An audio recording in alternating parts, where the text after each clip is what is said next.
Support for WBFO and What's Next comes from our members and from Health Foundation for Western and Central New York, where racial and socioeconomic health equity are prioritized. Learn more about building healthier neighborhoods at hfwcny.org.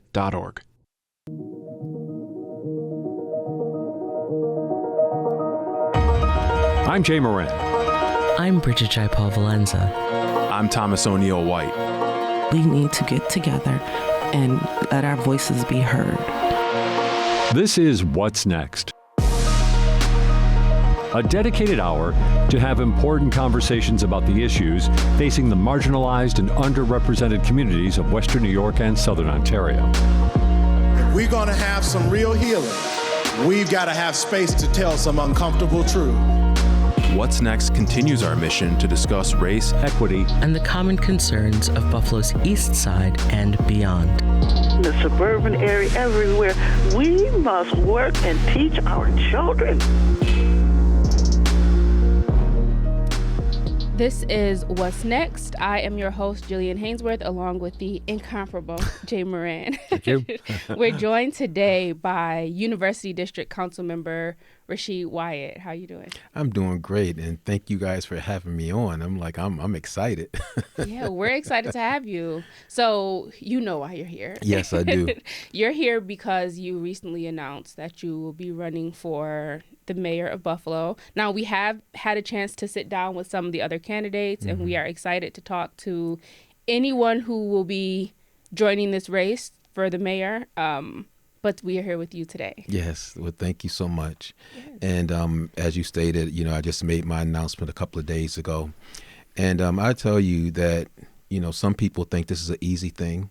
You just do it because you want to be seen, you want to be heard. Well, I don't just want to be seen, I want to be heard. I want to be recognized that my platform is really for the people. And I think that the 10 years that I've been on the council, I've shown and demonstrated that. I'm not saying what I'm going to do. I'm saying I'm going to expand on what I'm doing. And I think that's so important. I think we were talking earlier and you were talking about what's the game plan for this community. And, it's a work in progress. I have some ideas. I'm going to put them on the table. But at the end of the day, I'm going to be listening to the people. I don't think we get enough of that. I think people tell us that they're going to do this. They say what they're going to do. But sometimes it doesn't come to fruition. Mm-hmm. And if I told you a little bit about my history growing up on the East Side, and we know, on the East Side, sometimes we're marginalized. We're put the cast to the side. We're not smart. We don't have the capabilities. But that's not my story. My story is that I came from a strong family, 2 parents, grandparents who grew up during the Civil Rights Movement, who always preached about education. And for me, I wasn't the smartest. But I had family members and aunts that were super smart. They didn't even have to study. They were getting A's. And I remember one time my aunt got a B. And I remember the emotions that she had. She was so distraught. You'd have thought she got an F. But that's what you do when you really believe in yourself and you know your skills and your capabilities. That's what I believe. I believe I have great capabilities. I lived in Virginia for a short time.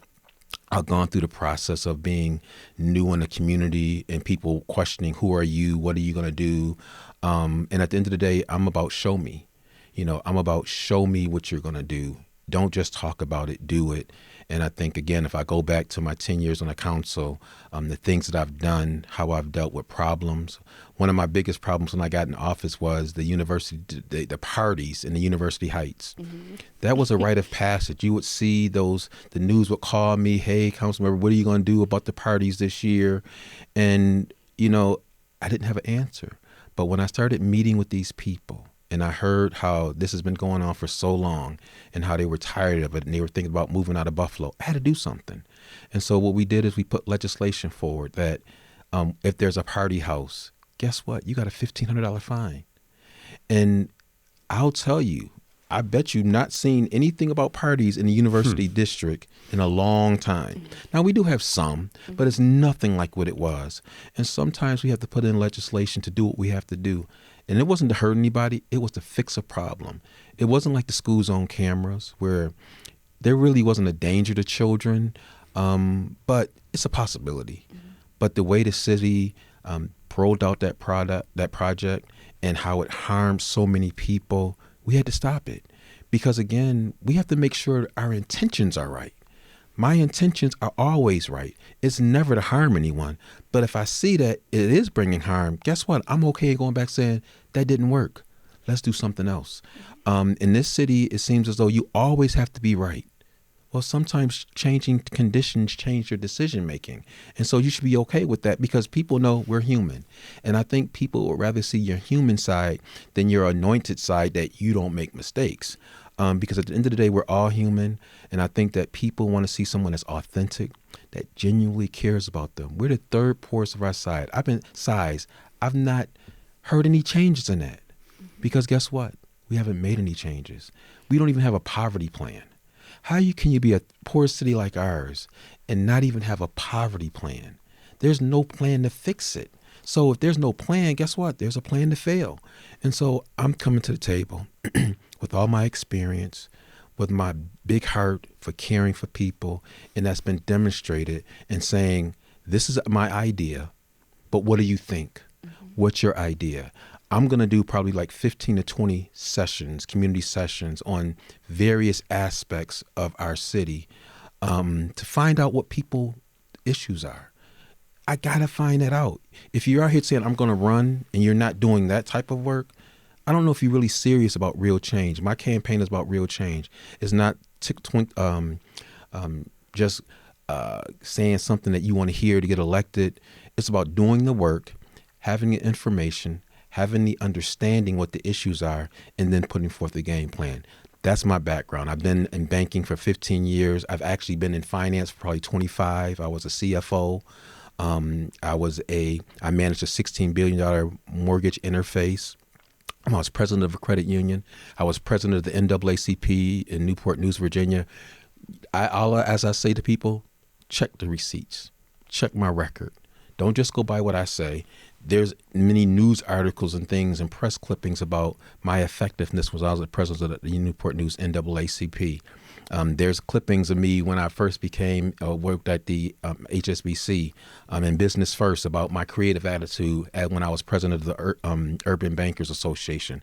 I have a record of doing these things. This is not foreign to me. This is natural. And I think that I'm so grateful for the opportunity to be able to put my skill sets, my caring for the city up to anybody, because at the end of the day, I want to see real change, not just talk. Yeah.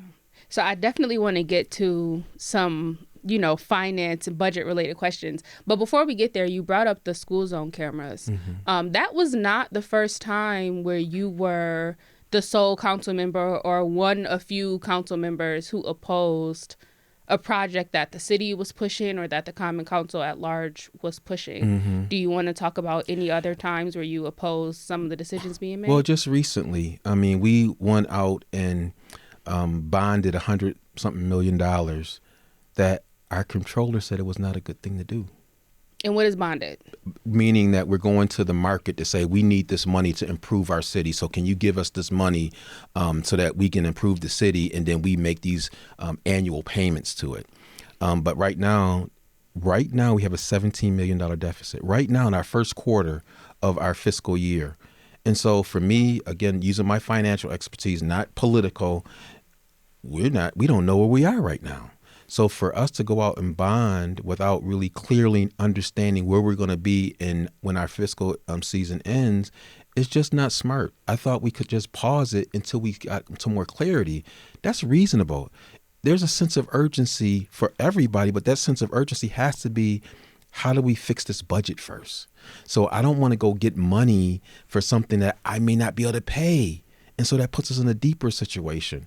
And again, our controller is our fiscal watchdog. How do we go against their recommendation? And so again, she and I have disagreed at certain points, but on this we agree. And again, you have the two most qualified and experienced financial people in the room, and then you have 6 others that say, oh, we're going to go this direction. So that's the situation that we're in.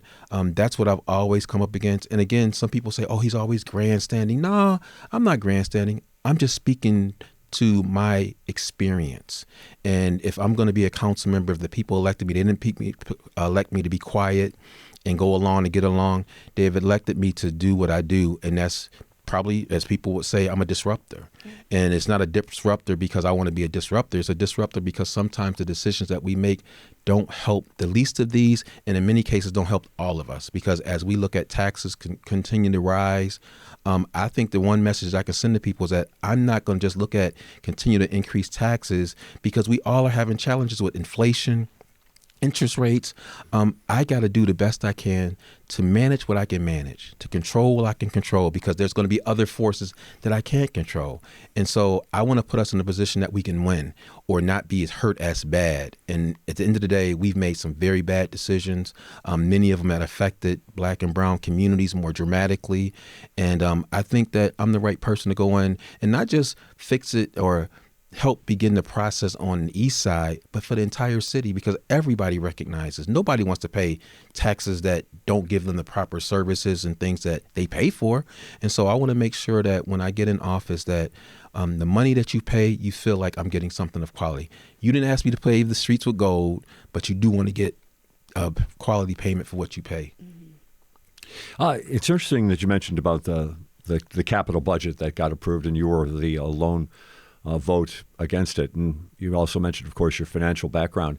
I'm interested, and you said there's right now a $17 million deficit. And we've been hearing these numbers bounced around, so I appreciate you being specific in that regard. So from your perspective, is this deficit that the city has right now, is this because of lingering debt payments? How do you address, or how do you diagnose why that deficit is in place right now? I think that the biggest thing is mismanagement.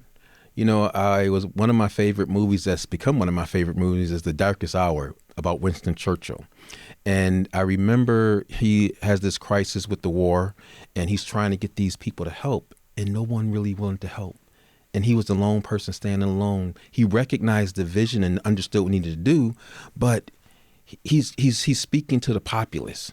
And so he goes to the public and he tells them this story. And the king says to him, Winston, the people don't want to be led. They want to be led, not misled. And that's what has happened in this city. We've been misled. We've been told all this stuff we're going to do, and it never comes to fruition. There's no accountability. And so when you have a soundbite to say you're going to do this, you don't ever follow back up and say, did it happen? You just think it was going to happen. And so part of our problem is that there's not any accountability. We're not looking at the numbers and drawing down and making certain that the money that we spend, the residents are getting their money's worth. There's just come to work. And we have talented employees that have the capability, but they don't have the right leadership. And so I want to be that leader. I want to be able to speak to those numbers and really be solid on what we're doing, what we're getting, and where we are. And right now, that's a $17 million that was told to us. It might be worse. I don't know. Okay. The problem is, and this is, I've said this to some of my colleagues, and I'll say it openly, I can't trust what comes out of City Hall. You know, and that's sad. And I think that's where we are as a nation. You know, we don't trust the politicians, and I'm one of them. Unfortunately, I don't consider myself a politician, but through my actions, I try to make certain that people know I'm going to tell you the truth. You may not like it, you may disagree with it, but you're going to get the truth from me. And I think that that's part of the administration I want to put in place, that I'm going to tell you the truth, especially as it relates to the finance of the city of Buffalo. Yeah, so building trust has been a big topic of conversation recently. I come from the demographic of Black people raised on the east side. I'm actually from your district, grew up in your district, who have not seen any economic advancement from people who look like me collectively, right? So we have some people who make it out, right, as they say. We have some people who find a way, but collectively, the Black population in Buffalo, the Black population on the east side of Buffalo, has stayed stagnant for over 30 years when it comes to income, public safety, all of those different issues. So how would you lead us into a new era, and how would you plan on building trust with this voter base who might think nothing's going to change anyway? Yeah, I think it boils down to, Jillian, is just you got to have these conversations, and some of them are going to hurt, but we got to deal with our truth. And from that truth, we start building a plan to really address it. And it's not something just to tickle people's ears. And again, my plan is not to come in and just give people rhetoric. You want to see real change. There should be conversations. One of the things that I've been pushing for my district, and I haven't been successful, is I want to see business incubators in our neighborhoods. We have the Beverly Grace Center, but that's not typically a business incubator. But we have Weedy. You have them on the west side, but nothing on the east side. My focus is we have to go to poverty. Poverty shouldn't come to us. The jobs and the training centers are where? Downtown. Now, we do have the Northland Corridor, which is a positive thing, but what's built up around it? And so, again, I do have a vision. I have a plan, but that plan is not complete until we have the conversations and talk about the real numbers. As you said, over 30 years, it seems as though there's no movement for Black and brown people in middle class. We just kind of stagnant. But I do think that, again, we got to have these listening sessions, and not just listening, but putting action in place. Because I don't believe in having a conversation and talking, and then we don't have any plan. I think those conversations don't have to take long. I just think that they have to be intensive, and we got to get the right people in the room, because those people are the ones that should be in the room with the mayor's office talking about, well, what are we going to do for small business? We had a great opportunity. We got $331 million from the federal government. I don't think we're going to ever get that again. And maybe, but with this new administration, that ain't going to happen. And where did that money go? Almost $200 million of it is gone to plug in budget deficits. Wow. $200 million. That's insane. We were told when we got that money, hey, council members, give us your list of what you want to see this money go towards. And I had meetings in my district and talked to people about that. And there's things that I wanted to do as far as paving, curbing, because people in my district, if you're a business owner, you complain about, hey, I don't have a curb and, all the problems. But those were the basic things that people really wanted. But the other piece was giving money to small businesses. Now, there's some people got it, some businesses got it, but not a lot of them. It took Council President Pridgeon to hold up the money for Bray Miller, the 561,000 that they're now closing, to get other businesses $1.5 million. And the other businesses that were getting the $1.5 million were only getting a small amount. I think the max was $50,000. So I had a couple of businesses in my district that the one business said, hey, if I could get an oven, that would be a game changer for my business. The oven cost $5,000. They was asking for 10. They didn't even get to 10,000. So what are we doing, and what's the process to help small businesses when they are giving you their outline, they're giving you their business plan, and you can't get the money? I think that we have to look at our city budget and how we carve out some dollars for small businesses. And number one, making it an easier process. I have so many business people say they've applied for this and they got the runaround and all that. You can't tell me that your business is going to grow or people are going to trust you when you can't get something done in a short period of time. One of the problems that we were having also, we have this thing called community block grant dollars. And you can apply for that to improve your house and those types of things. And it's part of emergency assistance. But I heard that the process was so elongated. Sometimes it took so long that people got additional income and they were disqualified because they got additional income. But that was a year. They applied a year ago and now they get new funding. Now you're saying, oh, you can't get it. Well, if you call it an emergency assistance, a year later it's not an emergency. Right. It's over, And so I want to really look at things like that. And especially as it relates to small business, especially in Black and brown communities, how do we get those dollars out? How do we support these businesses to make sure that they're effective? Because at the end of the day, Dr. Taylor has a plan for the Black community. He's called, he's been working on it for about 20 years. Yeah. I want to work with him as well as get additional listening sessions to see how that works, how can it be impactful. But at the end of the day, I want people to trust that we believe in them and that we're going to do the right things in their community. Because right now, after 20 years, and you see the East Side still look like the East Side, I don't trust you. I don't believe you. Show me. Yeah, interesting you mentioned after 20 years, because it really brings me to a question. There's no doubt that you were an outspoken critic of the Brown administration.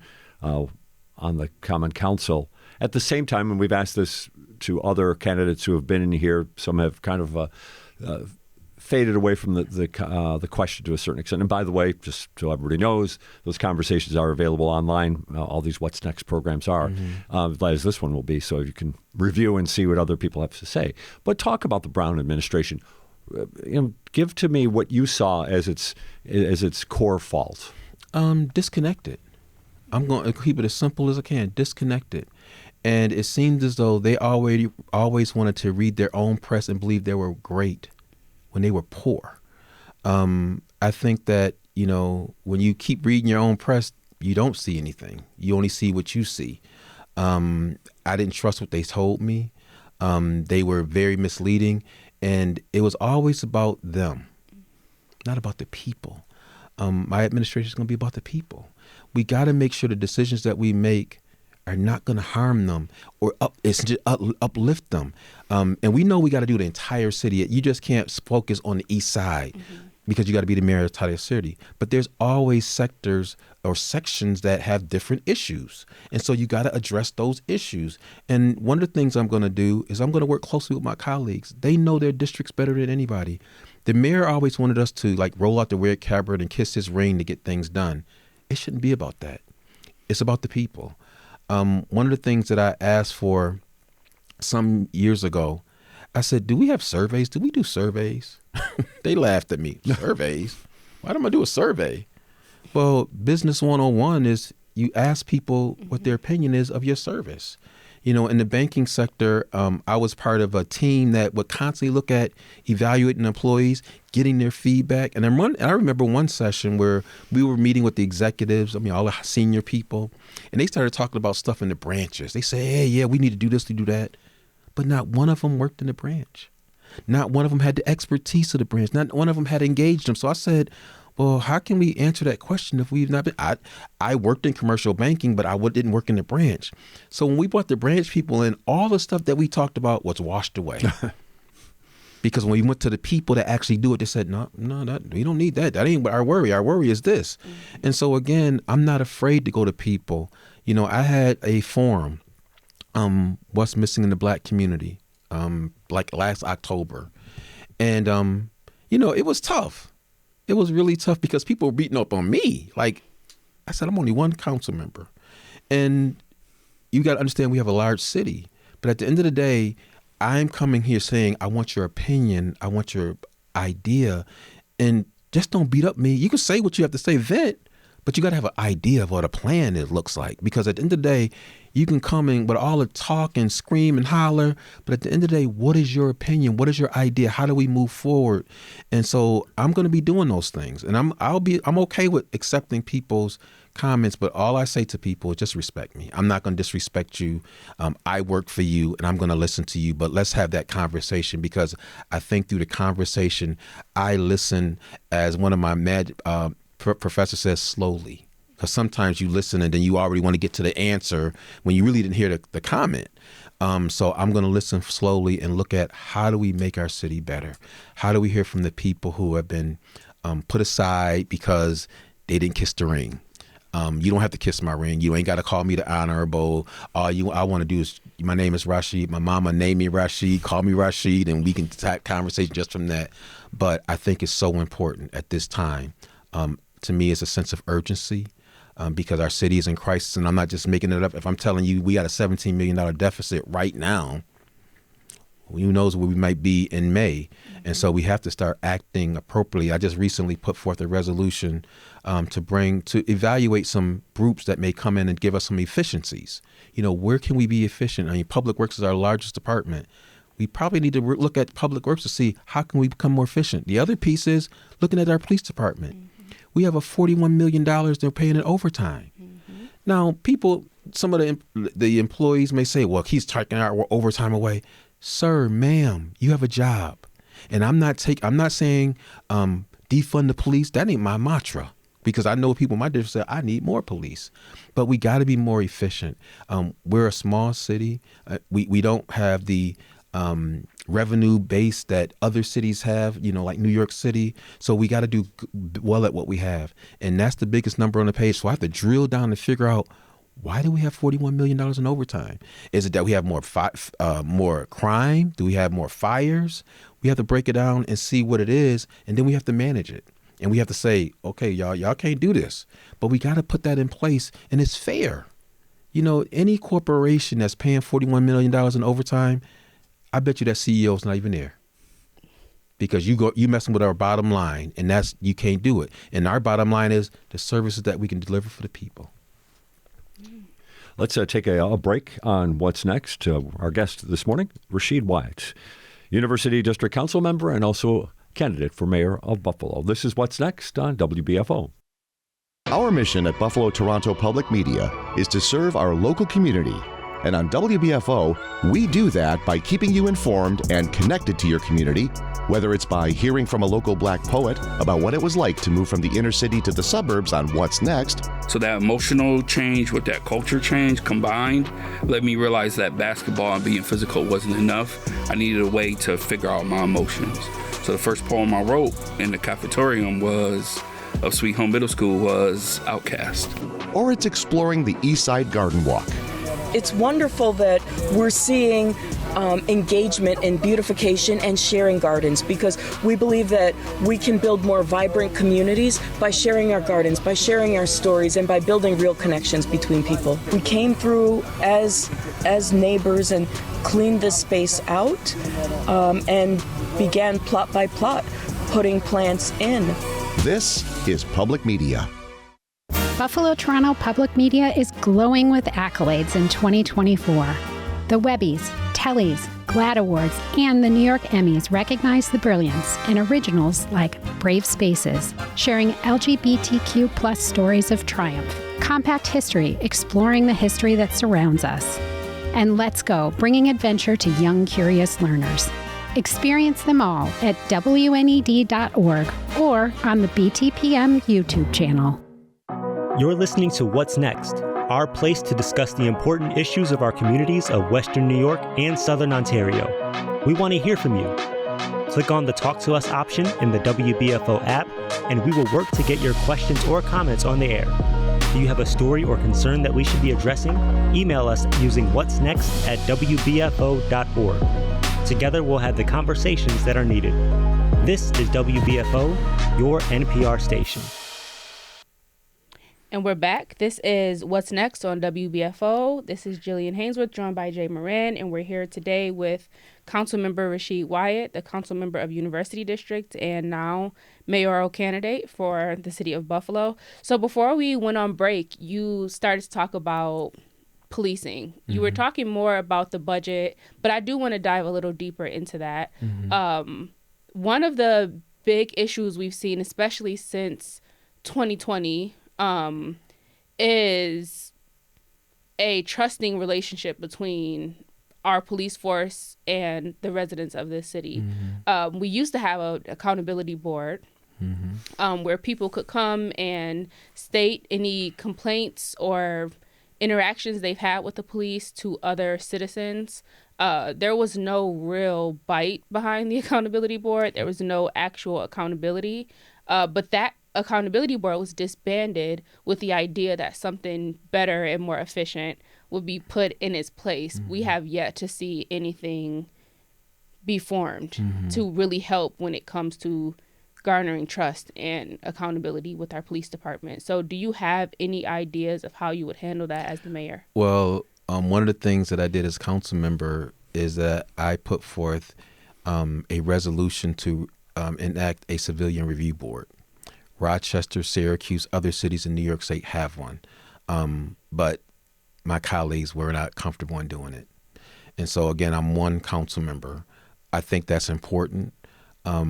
I know that there was a recent story article in the Buffalo News that talked about the internal review process, in which, again, it almost seemed like police don't do no wrong. And I just think that, you know, when you hear something like that, you got to ask the question. This is a national problem.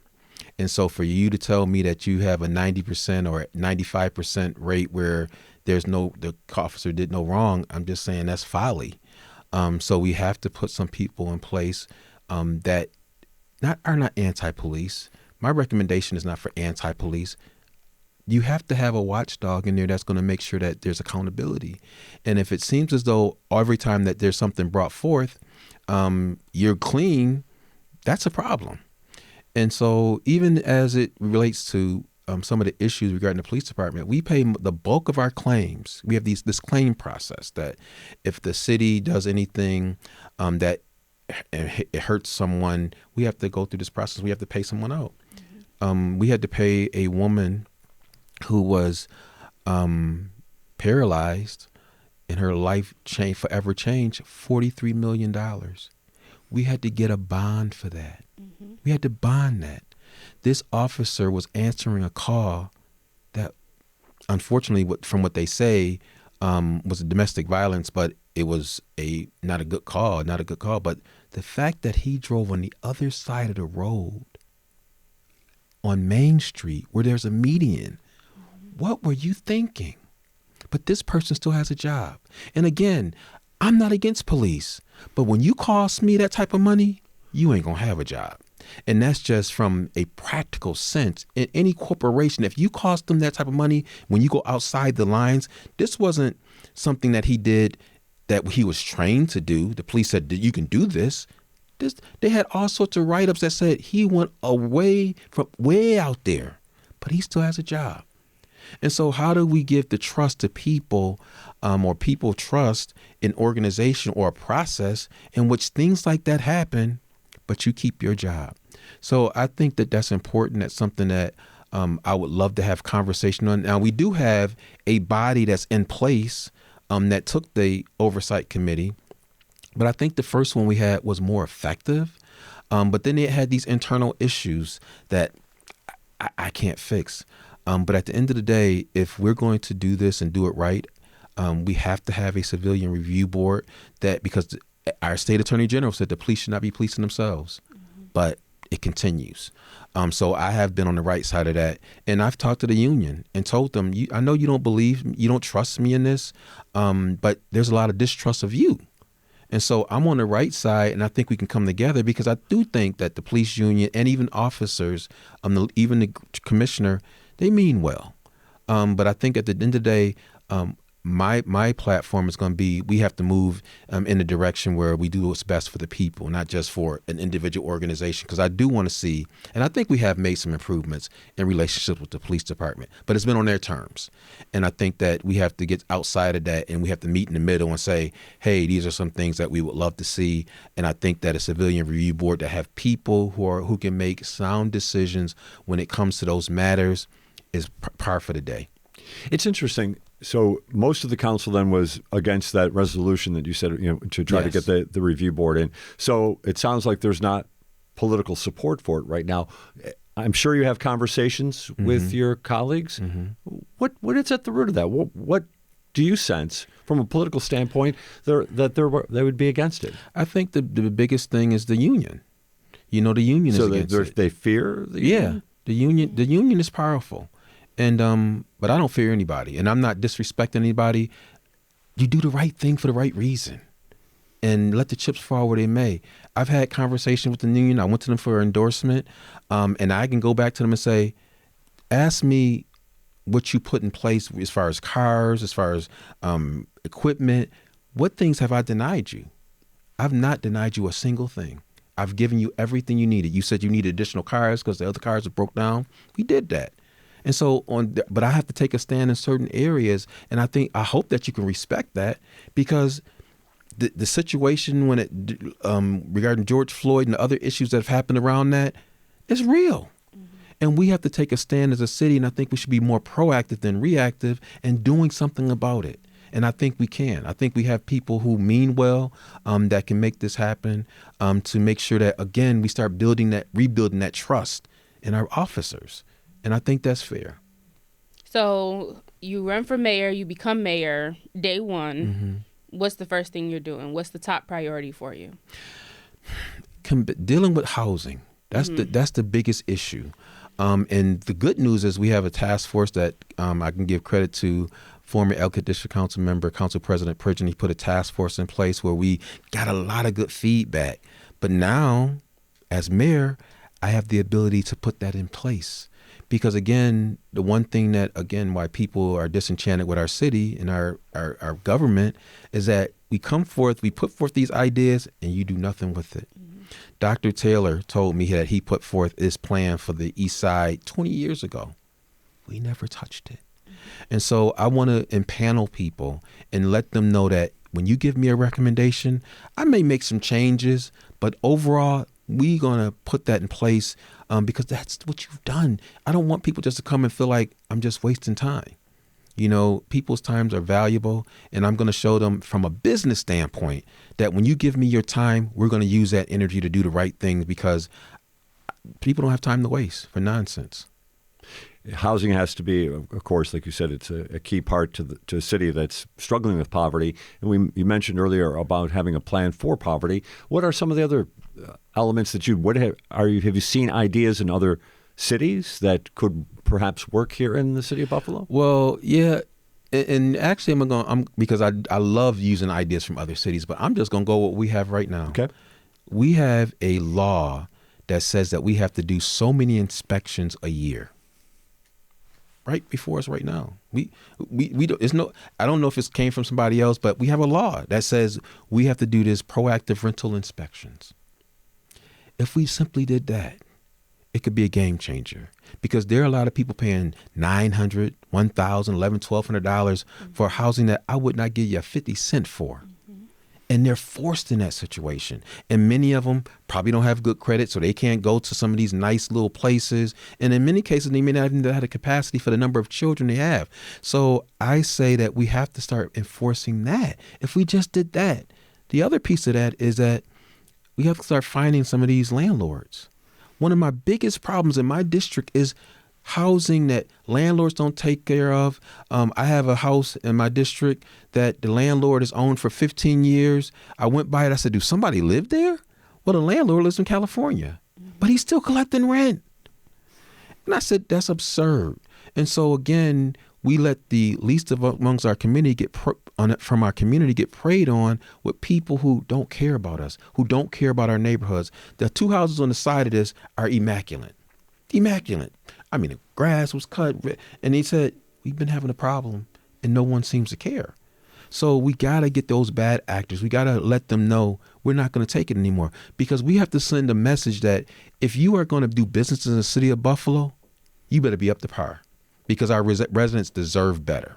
And we need to make sure we have that standard and that expectation. But at the end of the day, the city has to hold those folks accountable. Many of these people are afraid to call 311 and say, hey, this landlord is not taking care because they're going to be retaliated and they're going to be sent out to the streets. And where are they going? Probably in a worse situation.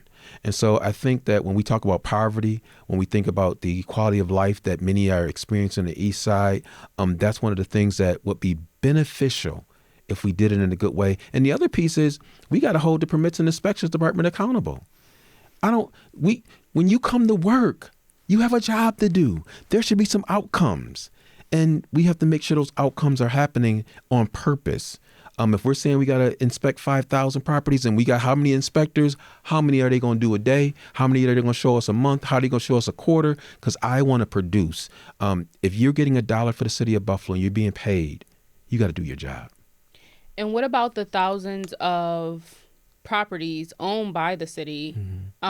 Is there any plan or ideas around getting those back into the hands of the people? Well, for me, and I've said this, I was on one of our assessment groups that deal with those vacant lots that people want to purchase. I think we should be selling these properties to these people. If you live next door, and especially if you've been maintaining that property, because there's a lot of residents. Like in my district, I had a gentleman who was maintaining a property for 15, 20 years. He had been trying to get it, trying to buy it. City gave him the run around. He finally got it after 15, 20 years. If they've been maintaining it and you have block club leaders and members that can say, hey, that person has been doing it, let's get it to him. I ain't talking about no thousands of dollars. If I give it to them for $5, and I know the city needs money, but at the end of the day, if someone is putting in their sweat equity, let's give them a return. Let's let them have it. Add that to their parcel. It increases their tax a little bit, but it's fair to me. And those other properties, we're working on this infill housing piece, which I think is very important. I know MMB is doing some Adam Street project that I'm looking forward to see the impact of that. We need to do more projects like that. But then we have opportunities to help minority businesses in those situations. And so there's a win-win. We have to have a more robust housing strategic plan that's on purpose, not just lip service, outcomes. I want to see outcomes because we know we have a housing crisis. I think that Benlick, who we partnered with, that's through Erie County, is working on a project in my district. And I said to them, I want to make sure the houses that are in that community that you're going to be developing look like that community. I don't want it to stick out like a sore thumb. They've gone to the community, they've got their input. And so I think that's the right path. We just have to get it done quicker. But right now with the financial conditions of the city, I don't know if we can, but that's going to be a priority as well. How can we make that happen? How can we get the resources? How can we leverage dollars and working with organizations to make those happen in a more efficient way? University District Council Member Rasheed Wyatt with us this morning. He is running for mayor of Buffalo. I'm Jay Moran along with Jillian Hanesworth. We're going to take a time out, come back with more. This is What's Next on WBFO. Hey people, Corey here with Compact Civics. If you're from Western New York, you know snow. And unfortunately, you know how damaging those annoying potholes can be. But do you know what's involved in filling those potholes so your car tires can stay intact? Let me put you on. Because maintaining roads involves way more than the average citizen might think. Cities, counties, and states take part in this process. Why, you might ask? Well, a state might be responsible for filling potholes and paving, but a city handles snow plowing and de-icing. These responsibilities are shared among elected officials, road managers, supervisors, and other essential personnel, all so you can drive safely. Try and imagine a city or town without a public works department. No one to manage public buildings like schools or hospitals, or maintain infrastructure we rely on, like roads, bridges, and airports. Can't forget about essential public services like water and sewage. And when those summer months hit, you can forget about public spaces we enjoy, like parks and beaches. We deserve these spaces, and our taxes pay for it all. So, next time you drive across a smooth road or see a snowplow clearing one, appreciate it. Public works are the backbone of what keep our communities and quality of life thriving. Special thanks to our partners, the Buffalo Presidential Center, whose mission is to explore and share stories about Buffalo and Western New York's contributions to the U.S. presidency and national affairs. You're listening to What's Next, our place to discuss the important issues of our communities of Western New York and Southern Ontario. We want to hear from you. Click on the Talk to Us option in the WBFO app, and we will work to get your questions or comments on the air. Do you have a story or concern that we should be addressing? Email us using whatsnext@wbfo.org. Together, we'll have the conversations that are needed. This is WBFO, your NPR station. And welcome back to What's Next. I'm Jay Moran along with Jillian Hanesworth. We're talking with Rasheed Wyatt, the University District Council member and, of course, candidate for the mayor of Buffalo and a proud alum of Seneca Vocational. Absolutely. So our next question is about education in the city of Buffalo, which, of course, is an issue.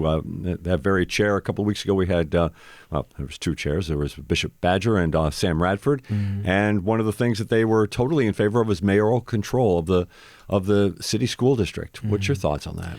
You know, honestly, I heard that some years ago when it was proposed, and I thought it was a good idea.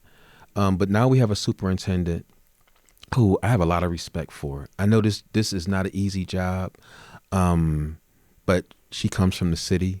Matter of fact, I went to school with her, went to the same grammar school, and she was just as smart then as she is now. And matter of fact, I just had a conversation with her, and I said, because it came out in the media that I wanted to see us partner with the school district and school board, and we've never heard that before. There's never been a partnership in sending a message about the importance of education, and so I think that's critically important for a third poorest city of our size. Education is the key for our children to get out of poverty, and so I believe in that. I've been the only councilman, I'm not going to say only, I'm not going to keep saying, because I don't want to make it seem like it's all about me, but I have said to the former education chair, Brian Bowman, we should be partnering having these collaborative conversations with the school board. I think it's important. The school board, the mayor's office, and the council, we should be on the same page speaking from the same sheet of music about the importance of education. There's a lot of things that I would love to see improved. And as far as our reading outcomes, extremely. If a child can't read, they can't learn. And so, again, I believe in that. I wouldn't be advocating taking it over, but I certainly will be fusing that partnership for us, again, to start sending the message that we're all on the same page. This is all important to us, because it seems as though it's important to the school board, but nobody else is believing in it. And I think that, again, it's about messaging. And what you value is what you send forth, and people see it. And I think it's so important for people to see that we value education. See, people in my districts, there was a time when the attendance was poor in our school. And people would call me, school is trying to put my child out. They miss so many days. And I would have candid conversations with them. And I think in some cases we have to have candid conversations with our parents about situations, but we also got to understand where they're coming from. And I applaud Sam Radford because he's given me a lot of insight. We think it's as simple as get your child to school. Well, if a parent has to work and they're the only breadwinner and they're trusting their child to get it there because they have nobody else to trust, that's a problem. But who's going to help them? And so I think that, again, working together, having those conversations, talking about what we can do right away, not just talking about what we can do in a year. What are some low-hanging fruit that we can begin to improve this process? But most importantly, let everyone know that we're on the same page and that your child's education is so important, because what's important to the school system is important to the city. People look at the city and say, am I going to move to that city? I got to check their education system. If it ain't poor, guess what? I'm moving to Amherst. I'm going to Cheektowaga. And so I think, again, when we work together and we have a plan that we're doing on purpose, I think we can get better outcomes. The city continues to shoot themselves in the foot acting independently. Recently, during the budget, they put forth a hotel tax. They want to get a hotel tax. And I'm like, well, if you get a hotel tax and you're already being taxed for Erie County in the state, that's going to increase the rate here. So why would I stay in Buffalo? I would stay in Cheektowaga or Amherst.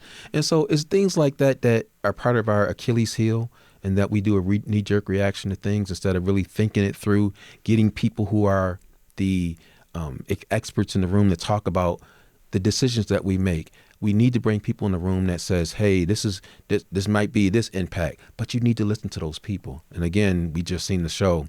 We won't listen to the experts. We only listen to ourselves. Another conversation we've had to have recently on what's next around our education system is around school suspensions. Mm-hmm. Now, we talked about parents who might not have a support system. We've spoken about poverty. For some of these kids, 2 of their 3 meals a day are coming from their school. Mm-hmm. So not to be dramatic, right? But school suspensions can become a public health issue. Mm-hmm. Where do you stand on how students are disciplined while in school? Now, I've talked to you all about almost everything, and I was adept in talking about it. I'm not as adept at this. However, I think, again, when we have these conversations and we're talking about real change and really the impact to those who are the least in our community, we have to come up with a strategy and we have to institute it. And so, again, if we partner together and we're having these conversations, I think we can come to a understanding of the importance of this, because not everybody understands that situation. They think that's the best thing, to suspend a kid and get him out the classroom. Well, that only maybe increases or heightens the issue, because now they become more disruptive. When I became council member, one of the things that we had a problem where kids were skipping school and breaking into people's homes. And so at first I was like, okay, we're going to have to start putting something in place where we had a daytime curfew, because I can't have kids staking out Mrs. Jones' house to wait till she leaves to go break in. But people came to me and said, Councilor, that may not be the right thing because of X, Y, and Z. Maybe there's other way that we can do it, that when we get these children, we can take them to a site in which we can give them other services to kind of find out what the issue is. And I said, you know what, that's it. So it's not simply throwing a baby out with the bathwater, but saying, while this situation happened, how can we best utilize that opportunity? Because some of these kids need additional attention. Is there an opportunity to get us a program so that they can go there and get that additional attention in hopes that we get them back on track? There's other options, but we have to start exploring those options. And it's simply not sending the kid home or suspending them. Some of this stuff I do agree should stay right in the school in some way, some form, because again, you're creating another problem for a family that's already struggling. So I would love to have those conversations to look at how we can make something happen. Earlier, you said you don't consider yourself a politician. So what do you consider yourself? Probably more of a community advocate.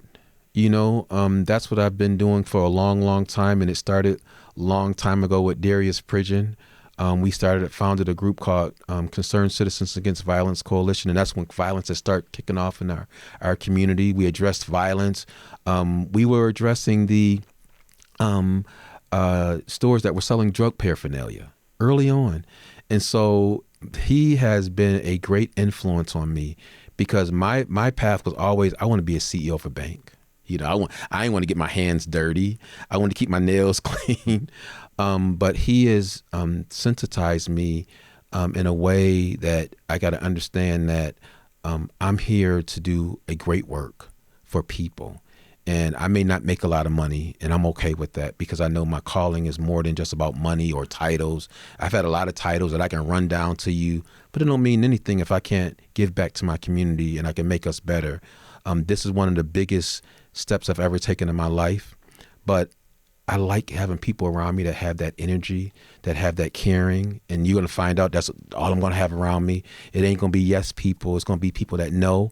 It's going to be people that we might butt heads, but at the end of the day, we're going to do the best thing for the foundation of why I'm doing this is for the people.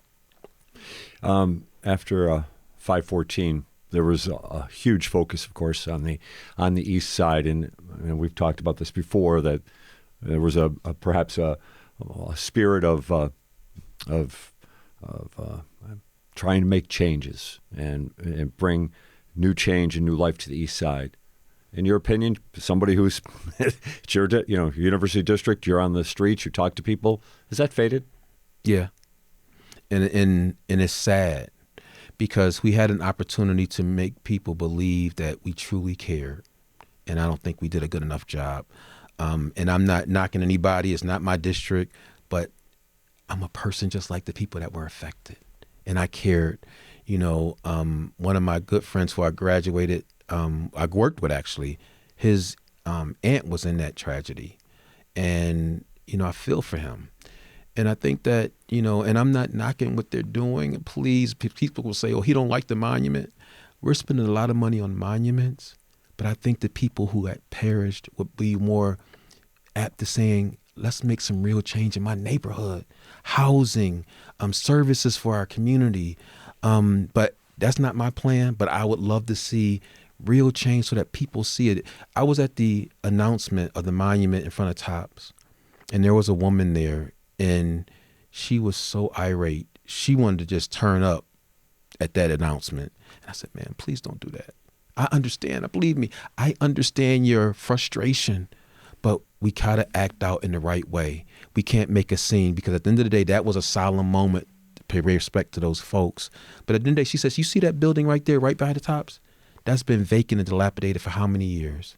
And it's still vacant and dilapidated.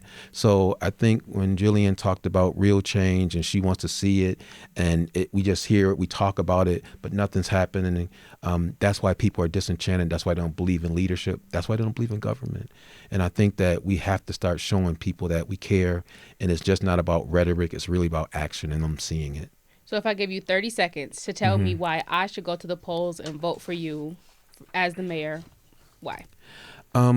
I have a track record, and I think that everybody who has seen me or even talked to me know that some people may say he's mean, he's this, he's that. And you see, I'm not mean. I'm just very passionate, and I care about this city. And you can take the title away from mayor. If you just said community advocate, I would keep that, because as long as I can make change for the people, that's what it's about. And so I'm someone that's just not going to do the political thing. I'm going to do the thing that makes sense.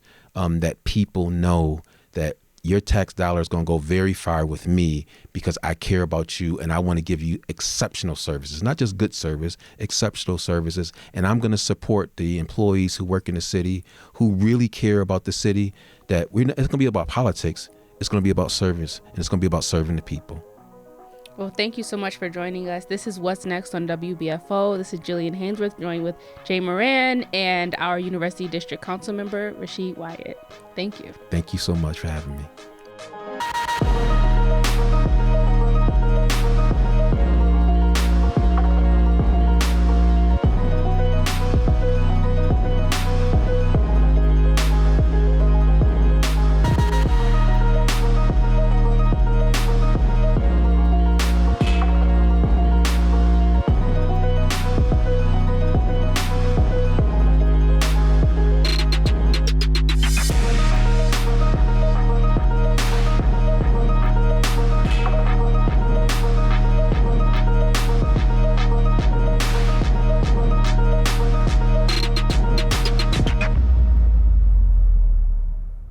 Support for WBFO and What's Next comes from our members and from Health Foundation for Western and Central New York, where racial and socioeconomic health equity are prioritized. Learn more about building healthier neighborhoods at hfwcny.org.